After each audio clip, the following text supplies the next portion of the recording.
Bangor schools need a new superintendent. With James Tager announcing his retirement at the end of this school year, search is underway. Tager and Bangor School Committee Chair Marwa Hassanian spoke to reporters at the James F. Dowdy School this afternoon. Among the items discussed, some of the challenges the next superintendent will face and the qualities the committee wants that person to have.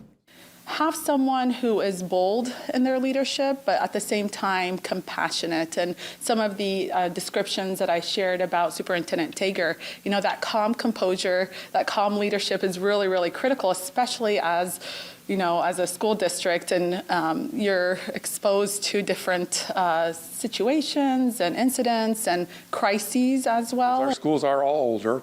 We're looking to, at some point, Fairmont will be closed, and those students will come over to James F. Dowdy in a separate wing. Mary Snow will close at some point, and this is probably 10 years out, and those students will be at William S. Cohen, so they're still in their neighborhood.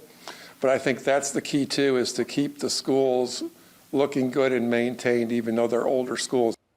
There will be a nationwide search for Tager's replacement. The plan is for that person to be in place by July 1st.